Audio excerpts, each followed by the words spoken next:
Hello everyone. इस video में हम हिंदी की कार्यपत्रक नंबर 44 करेंगे, जिसकी दिनांक है 27 अक्टूबर 2021। कक्षा आपकी 9वीं है। यहाँ पे आप अपना नेम एंड अपनी क्लास टीचर का नेम आप यहाँ पे लिखेंगे। तो चलिए शुरू करते हैं आप आज की वर्कशीट। तो जो आज की वर्कशीट है वो बेसिकली अलंकार पे बेस्ड है। तो अलंकार होते क्या हैं?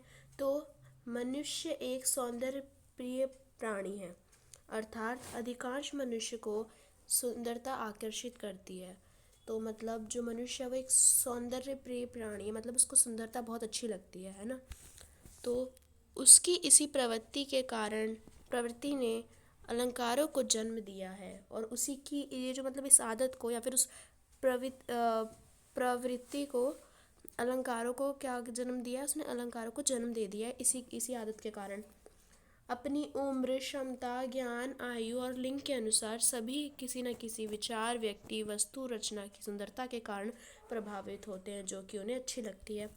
तो अपनी उम्र हो गई, उसकी क्षमता हो गई कि वो कितनी कैपेसिटी है उनकी, उनकी ज्ञान नॉलेज हो गई, उनकी एज हो गई, उनका जेंडर हो गया, लिंग हो गया, उनके अनुसार वो किसी न किसी मतलब विचार को, मतलब जो भी वो सोच रहे होते हैं, किसी भी व्यक्ति को, किसी भी इंसान को, किसी भी चीज़ को, वो रचना उस चीज़ की रचना की कि मतलब वो कैसी बनी है, उसकी सुंदरता के कारण वो क्या होते हैं? प्रभावित होते हैं, वो अट्रैक्ट होते हैं, जो कि उन्हें अच्छी लगती हैं। किसी भी व्यक्ति वस्तु की सुंदरता दो कारणों से होती है। कोई भी चीज़ या फिर किसी भी इंसान की सुंदरता दो कारणों से होती है। एक बाहरी रूप व सजावट, तथा दूसरा आंतरिक, जो कि गुणों पर आधारित है। और वो दो हैं कौन? पहला तो है जो बाहरी रूप हो जाता है और सजावट हो जाती है, मतलब हम बाहर से कैसे दिख रहे हैं, हमारी सजावट कैसी है ना, हम कैसे सजे हैं, या फिर कोई चीज़ है वो कैसी दिख रही है बाहर से। और दूसरा हो जाता है आंतरिक, जो कि गुणों से पर आधारित होता है, मतलब जो अंदर का, जो कि जिसमें मतलब कोई गुण हो, कोई स्पेशलिटी हो मतलब। इसी तरह कोई रचना भी अपनी बाहरी रूप के कारण सुंदर होती है। और इसी वजह से जो कोई रचना होती है, जब मतलब कुछ बन रहा होता है, फिर कुछ भी होता है, तो वो उसके बाहरी रूप के कारण सुंदर होती है। तो कोई अपने अर्थ या गुण के कारण, और कोई अपने मतलब उसके अंदर कोई स्पेशल बात होती है, फिर अपने मतलब के कारण की वजह से वो क्या हो जाती है? स्पेशल हो जाती है। कवि या कलाकार सामान्य मनुष्य की अपेक्षा थोड़ा अधिक बुद्धिमान और कुशल होते हैं। तो जो कवि होते हैं, कवि मीन्स जो पोएटर्स होते हैं और कलाकार होते हैं, है ना, तो वो लोग नॉर्मल इंसान से ना ज़्यादा मतलब बुद्धिमान और मतलब होशियार होते हैं। वह ऐसी रचनाएं करना चाहता है जो सौंदर्य के कारण लोगों को आकर्षित करे और लोग उसे पढ़ें। और मतलब वो जो ये होते हैं कवि और ये कलाकार होते हैं, तो हमेशा ये मतलब सोचते हैं कि मतलब ऐसी रचनाएं करते हैं कि जो लोग हैं उन उसकी जो सुंदरता है उसके कारण जो लोग हैं वो उनको आकर्षित हो जाए, है ना, और लोग उसे पढ़ें या फिर उन्हें उन्हें देखें। किसी रचना को सुंदर बनाने और सजावट करने का तरीका या साधन ही वास्तव में अलंकार कहलाता है। तो किसी भी चीज़ है, किसी भी रचना है, मतलब जो भी उन्होंने बनाया है उसको सुंदर बनाने और मतलब सजाने के लिए जो तरीका होता है उसको हम क्या कहते हैं? अलंकार कह देते हैं, ठीक है। और जो अलंकार है वो दो शब्दों से मिलकर बना है। पहला है अलम, दूसरा कार। तो अलम का मतलब होता है शोभा, और कार मतलब करने वाला, तो मतलब शोभा करने वाला, मतलब अलंकार से बना शब्द है, ठीक है। अलंकार का अर्थ ही है आभूषण, गहना या जेवर। अलंकार का खुद ही मतलब है कि मतलब गहना, कोई ज्वेलरी या फिर कोई ना कोई मतलब ऐसी चीज़ जो कि हम सजावट से रिलेटेड हो। जिस प्रकार कोई स्त्री कितनी भी सुंदर हो लेकिन गहना उसके शरीर की सुंदरता को और बढ़ा देता है, जिस तरह से कोई भी लेडी है वो कितनी भी सुंदर हो बट वो अगर ज्वेलरी पहनती है तो वो और भी ज़्यादा सुंदर लगने लग जाती है। उसी प्रकार अलंकार ऐसा साधन या तरीका है जो कविता की बनावट, शब्द, भाव और अर्थ की सुंदरता को बढ़ा देता है। और उसी तरह जो अलंकार है वो भी एक ऐसा साधन है, साधन मीन्स ऐसा ऐसा तरीका है जिसकी वजह से जो कविताएं हैं, जो हम पोएम्स पढ़ते हैं, उनकी जो बनावट होती है, उनके जो शब्द होते हैं, उनके जो एक्सप्रेशन मतलब भाव होते हैं, या फिर जो उनका मतलब होता है, उसकी सुंदरता को क्या बढ़ा देते हैं? अलंकार बढ़ा देते हैं। जिस प्रकार सोने, चांदी आदि के आभूषणों से शरीर की शोभा बढ़ती है, उसी प्रकार अलंकारों से वाक्य काव्य की, जिस तरह से हमारी बॉडी में गहनों से हमारी शोभा बढ़ती है, उसी तरह से जो एक पोयम में, एक काव्य में अलंकारों से क्या उस काव्य की शोभा बढ़ती है। कविता रचना के लिए अलंकार को भामह, केवश आदि विद्वानों ने बहुत महत्वपूर्ण माना है। तो जो कविता रचना के लिए जो कुछ अलंकार हैं उनको भामह और केशव ऐसे लोग जो विद्वान थे उन्होंने बहुत ज़्यादा महत्वपूर्ण माना है। मतलब बहुत ज़्यादा इंपॉर्टेंट माना है। उनके अनुसार अलंकार कवि को सामान्य व्यक्ति से अलग करता है।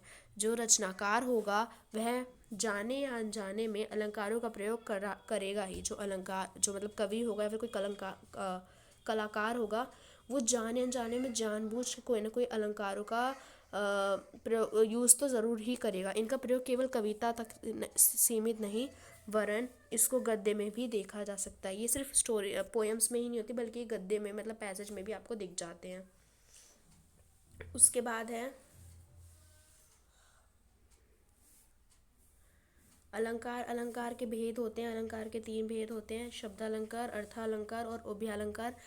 इनमें शब्दों के कारण प्रयोग इनमें शब्दों के प्रयोग के कारण कोई चमत्कार सौंदर्य उत्पन्न हो जाता है अलंकार में, ठीक है। शब्दालंकार के प्रमुख 2 भेद हैं। कौन से? अनुप्रास और यमक और श्लेष अलंकार, ठीक है। अब यहाँ पे हम पढ़ लेते हैं। यह 2 शब्द से मिलकर बना होता है। मैंने बता दिया अलंकार 2 शब्दों से मिलकर बना होता है, अलम और कार, ठीक है। शब्द अलंकार, शब्द प्लस अलंकार, इनमें कविता की सुंदरता शब्द पर आधारित होती है, अर्थात शब्द के बदल देने पर अलंकार सौंदर्य चमत्कार नष्ट हो जाता है। मतलब जो मीन्स ये अलंकार होते हैं, इनमें क्या होता है, जो कविता की सुंदरता है वो शब्द पे आधारित होती है। और अगर हमने शब्द बदल दिया, फिर कोई शब्द बदल देते तो क्या होता है, इससे जो अलंकार होता है, फिर जो उसकी सौंदर्य मतलब जो हमने सजावट करी है वो क्या हो जाती है, नष्ट हो जाती है। जैसे किसी काव्य में पंक्ति में पानी शब्द है, तो उसके स्थान पर जल रख देने पर यदि सौंदर्य नष्ट हो जाए तो ये शब्द अलंकार की पहचान है।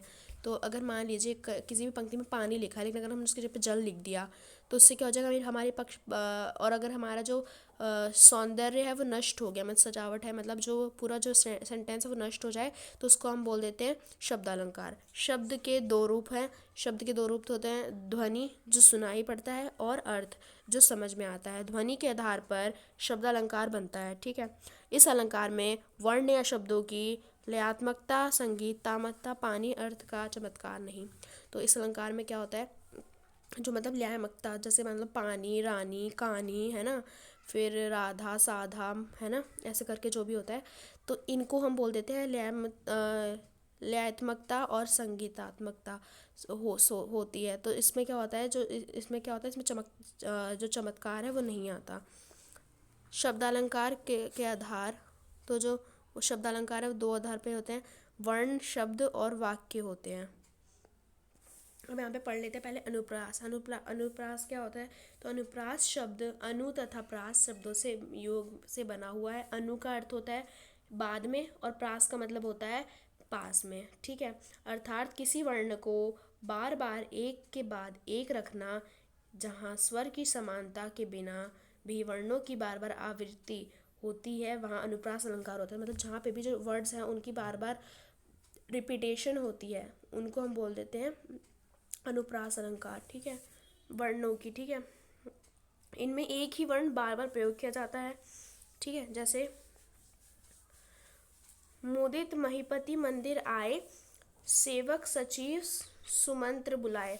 तो यहाँ पे देखो से, स और ऊपर म, तो यहाँ पे बार बार इसमें म की हुई आवृत्ति, मतलब दोहराया गया है, और यहाँ पे स को दोहराया गया है। तो यहाँ पे देखो, यहाँ पहले पद में म वर्ण की आवृत्ति हुई है, मतलब दोहराया गया है म को, और दूसरे में स को दोहराया गया है। तो इस आवृत्ति में जो अनुप्रास अलंकार है, ठीक है। फिर उसके बाद है कि जब किसी काव्य पंक्ति में एक ही शब्द 2 प्रयोग हों लेकिन अर्थ अलग अलग हैं, वहाँ यमक अलंकार होता है। मतलब जहाँ पे एक ही शब्द है वो 2 बार यूज़ हुआ है, बट जो उनका अर्थ है, मतलब है, वो अलग है। जैसे कि यहाँ पे कनक कनकते 100 गुनी, मादकता अधिकाय, वा खाए बौराए, वा ना पाए बौराए। तो इसे यहाँ पे जो कनक शब्द है उसके 2 बार अर्थ है, जिनमें एक कनक का मतलब होता है धतूरा, ठीक है, और दूसरे कनक का मतलब हो जाता है स्वर्ण, ठीक है, सोना। उसके बाद दे रखा है कि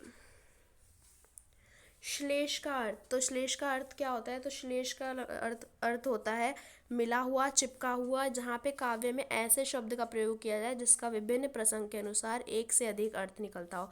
तो ना वहाँ पे ना जो श्लेष अलंकार है उसमें क्या होता है, उसमें ऐसे शब्दों का इस्तेमाल किया जाता है जिनमें ना एक से ज़्यादा अर्थ का जो मतलब एक से ज़्यादा जो अर्थ होते हैं, एक से ज़्यादा जो मतलब होता है ना, एक शब्द होता है लेकिन उसके जो अर्थ हैं वो एक से ज़्यादा होते हैं, तो उसे हम श्लेष अलंकार कह देते हैं। ठीक है, और इस अलंकार में अनेक अर्थ वाले शब्दों का प्रयोग किया जाता है, जैसे रहीमन पानी राखिए बिन पानी सब सून, पानी गए ना उबिए मोती मानस चून। तो यहाँ पे पानी पानी और पानी 3 बार यूज़ किया है, लेकिन यहाँ पे पानी के जो मतलब है वो अलग अलग है, और यहाँ पे 2 से ज़्यादा बार यूज़ किया गया है। तो पहले पानी का मतलब होता है कांति, एक का मतलब दूसरे पानी का मतलब होता है सम्मान, और तीसरे का हो गया यहाँ पे जल। तो इसका प्रयोग अलग अलग हो रहा है ना, तो मतलब जिसका प्रयोग मोती की चमक, व्यक्ति के सम्मान और आटा के पानी से लिया हुआ है। अब यहाँ पे हमें सिर्फ यहाँ पे सिक्स क्वेश्चंस दिए हैं, मतलब सेंटेंस दिए हैं, तो हमें पता करना है कि इनमें कौन सा अलंकार क्यों है। तो चलिए देख लेते हैं एक बार। तो देखिए यहाँ पे हमें पहला दे रखा है जन रंजन, जन रंजन मंजन धनुज मनुज रूप सूर भूत भूप। ठीक है, तो यहाँ पे आप देखेंगे, यहाँ पे आपको न न न दिख रहा है, तो देखो रंजन मन, देखो जन रंजन मंजन धनुज मनोज, है ना। तो यहाँ पे बहुत बार न की आवृत्ति हुई है, न एक वर्ण है। ठीक है, तो यहाँ पे न की आवृत्ति हुई है, तो फिर यहाँ पे कौन सा अलंकार हो गया हमारा, अनुप्रास अलंकार, क्योंकि यहाँ पे न शब्द की आवृत्ति बार बार हुई है। ठीक है, मतलब न शब्द को बार बार दोहराया गया है। अब यहाँ पे है मैया मोरी मैंने ही माखन खाया, तो यहाँ पे म देखो मैया मोरी मैंने, है ना, नहीं, फिर उसके बाद माखन हो गया, तो यहाँ पे बार बार म की ज़्यादा आवृत्ति हुई है, तो यहाँ पे म भी वर्ण है। ठीक है, तो यहाँ पे इसकी वजह से यहाँ पे कौन सा अलंकार है, यहाँ पे अनुप्रास अलंकार हो गया। अब यहाँ पे काली घटा घमंड घटा, तो यहाँ पे कौन सा है, यहाँ पे आप देखो 2 बार घटा है, शब्द है यहाँ पे 2 बार सेम, लेकिन जो उनके अर्थ है, मतलब जो उनका मतलब है वो अलग अलग है। तो यहाँ पे कौन सा हो गया, यमक अलंकार। अब यहाँ पे क्यों है, तो यहाँ पे एक शब्द घटा के 2 अर्थ हैं, तो मतलब और वो क्या है, एक बार तो काले का घटा का मतलब है एक बार काले बादल, और दूसरी बार है कम होना।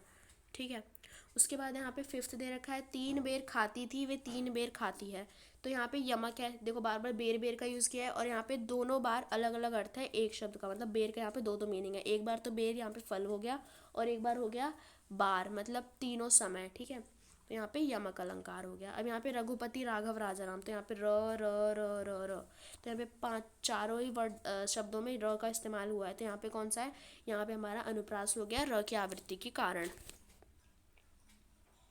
सो आपकी जो सारे क्वेश्चन थे इस वर्कशीट के कंप्लीट होते हैं। तो अगर आपको वीडियो अच्छी लगी तो वीडियो को लाइक करिएगा, डाउट हो तो कमेंट, फ्रेंड्स के साथ शेयर, और ऐसी ही वीडियोस के लिए हमारे चैनल को सब्सक्राइब करना बिल्कुल ना भूलिएगा। Thanks for watching video, bye bye guys.